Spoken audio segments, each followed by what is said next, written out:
నవగ్రహ ఉచ్చ నీచ మిత్ర శత్రు క్షేత్రాల గురించి ఇందులో వివరంగా లేదు. రవిగ్రహానికి స్వక్షేత్రం సమయం అయితే మిత్రులు చంద్రుడు కుజుడు గురుడు, శత్రువులేమో శుక్రుడు శని, బుధుడు సముడు. రవికి ఉచ్చ క్షేత్రం మేషం, నీచ క్షేత్రం తుల, మూల త్రికోణం సింహం. గ్రహ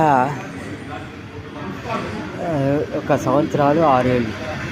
అలాగే ఏ రత్నం పెట్టుకోవాలంటే కెంపు, అదృష్ట సంఖ్య 1. ఇలా ప్రతి గ్రహానికి ఇవ్వడం జరిగింది.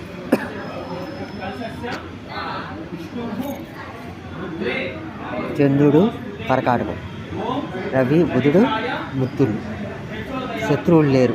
బుధుడికి మేషం వృశ్చికం, రవిచంద్ర గురువులు మిత్రులు, బుధుడు శత్రువు.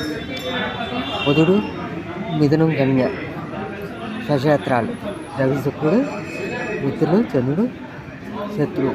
గురువు ధనస్సు మీనం, రవిచంద్ర కుజుడు మిత్రులు, బుధుడు శుక్రుడు శత్రువు.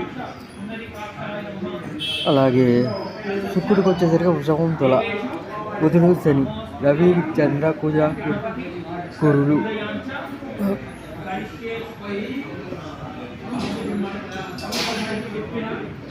శని మకర కుంభాలు స్వక్షేత్రాలు, అంటే ఆయన పంపిణీ. స్వక్షేత్రం అంటే ఆయన ఉండే ఇల్లు అనమాట.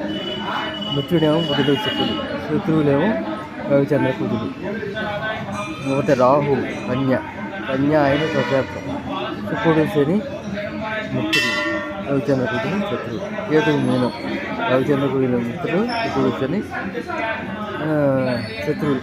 అంటే ఆపోజిట్ అనమాట. రవి రాహుకి ఆపోజిట్ కేతు ఉంటాడు కాబట్టి ఇక్కడ మిత్రులు అక్కడ శత్రువులు అయ్యారు, అక్కడ మిత్రులు ఇక్కడ శత్రువులు అయ్యారు. అది కన్యకు ఆపోజిట్ మీనం కాబట్టి మీనంలో కేతు ఆయన స్వక్షేత్రంగా ఇవ్వడం జరిగింది.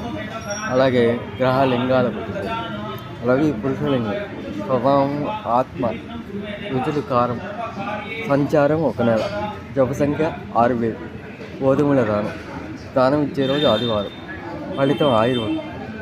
ఆ యొక్క నక్షత్రాలు కొద్దిగా ఉత్తరాషాఢ, రవిదశ 6 సంవత్సరాలు.